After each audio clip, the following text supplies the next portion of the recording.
pencipta Hiraishin no Jutsu, Kage Bunshin, Edo Tensei. Dia juga dijuluki salah satu ninja tercepat yang pernah ada. Tidak heran, dia bisa menjadi Hokage kedua dan dikenal memiliki kecerdasan yang sangat tinggi. Ya, dia adalah Tobirama Senju. Tapi kok bisa, seseorang sekuat dan sepintar Tobirama bisa kalah dengan 20 Jonin? Kenapa dia gak kabur pakai Hiraishin? Atau seenggaknya, kenapa adik dari Bang Hashirama ini gak pakai Edo Tensei, sebuah jurus yang ngebangkitin orang yang sudah mati? Bukankah kematian Tobirama sangat mengandung keanehan dan misteri? Oke, sebelum kalian meremehkan Tobirama, kita harus tahu dulu kejadian awal yang menyebabkan seseorang seperti Tobirama ini bisa mokat. Jadi saat itu, terjadi perang antar desa yang dikenal dengan Perang Dunia Shinobi Pertama.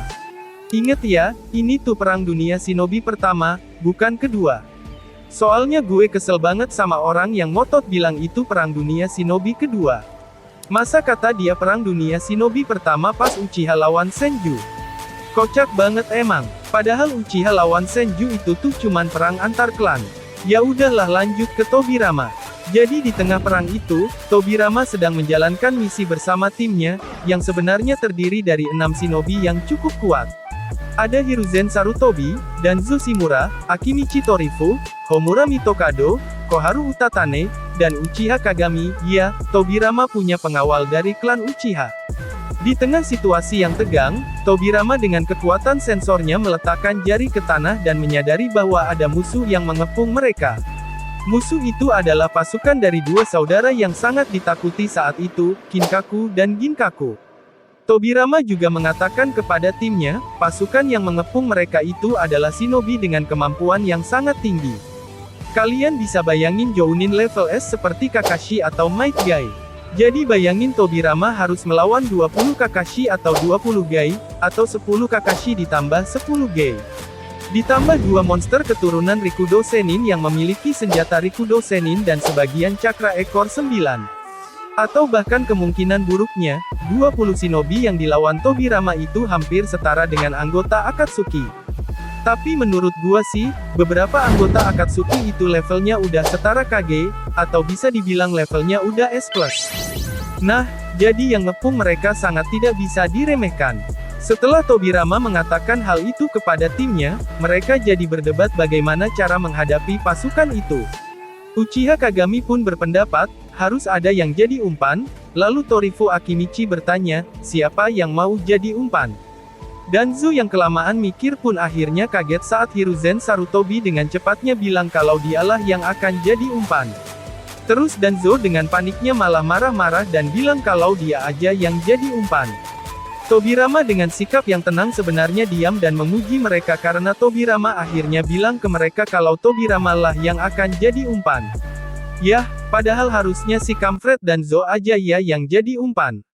Intinya setelah itu, Tobirama menyerahkan gelar Hokage selanjutnya kepada Sarutobi dan berharap mereka semua tetap hidup untuk mewariskan tekad api Konoha.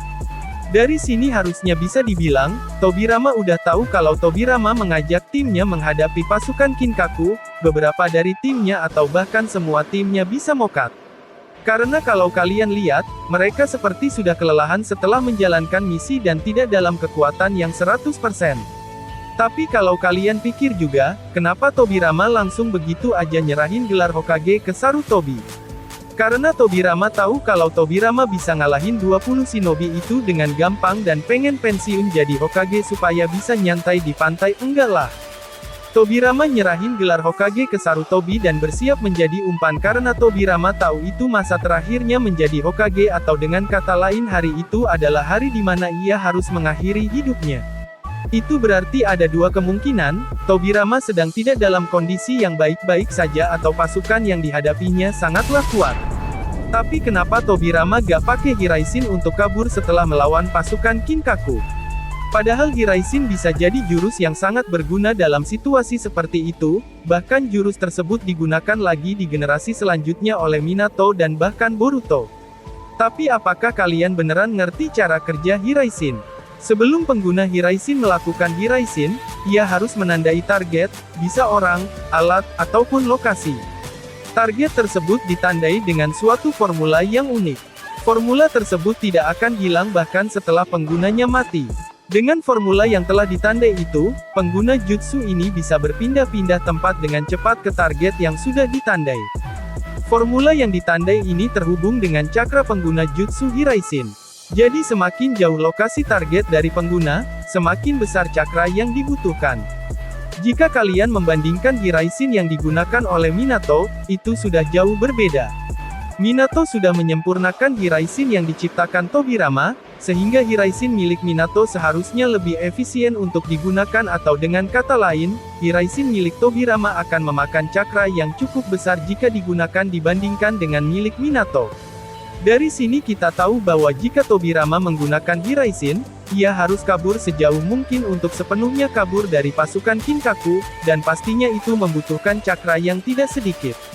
Kemungkinan Tobirama sudah memprediksi bahwa setelah melawan pasukan Kinkaku dan Ginkaku, ia tidak memiliki cakra yang cukup untuk menggunakan Hiraishin untuk kabur sejauh mungkin. Lagi pula sebagai Hokage, apakah kabur menjadi pilihan yang bijaksana?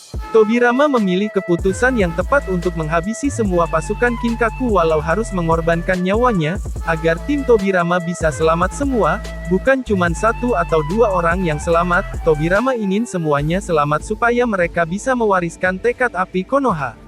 Tapi tunggu dulu, Tobirama kan juga punya jutsu yang gak kalah hebat dari Hiraishin. Jutsu pembangkit orang yang sudah mati, Edo Tensei. Kenapa dia enggak gunain jutsu itu? Begini, salah satu tujuan Tobirama menciptakan Edo Tensei adalah supaya Tobirama bisa membentuk pasukan yang siap meledakkan diri sendiri untuk melenyapkan suatu area musuh, seperti yang dilakukan awak pesawat Jepang kepada kapal-kapal laut sekutu pada akhir kampanye Pasifik Perang Dunia Kedua. Nah, Tobirama ingin pasukan tersebut diisi bukan oleh orang yang masih hidup, tapi dengan orang-orang yang sudah mati dengan cara membangkitkan mereka. Tapi sayangnya, Edo Tensei memiliki kelemahan yang mengharuskan manusia yang masih hidup sebagai wadah untuk membangkitkan orang yang telah mati. Itulah kenapa Tobirama menjadikan Edo Tensei sebagai jurus terlarang. Jadi walaupun Tobirama enggak sebaik kakaknya, tapi dia enggak sejahat Danzo sampai harus pakai jurus terlarangnya dia untuk ngalahin pasukan Kinkaku dan Ginkaku. Walaupun sebenarnya gua sih gak masalah kalau Danzo yang dijadiin wadah Edo Tensei. Jadi, gimana pendapat kalian tentang kematian Tobirama? Apakah kalian masih berpikiran kalau Tobirama itu gak sekuat yang dikira?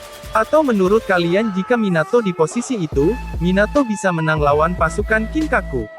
Atau kalian punya pertanyaan lain tentang keanehan atau hal menarik lainnya yang mau gue bahas?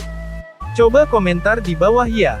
Jangan lupa subscribe dan sampai jumpa di video selanjutnya.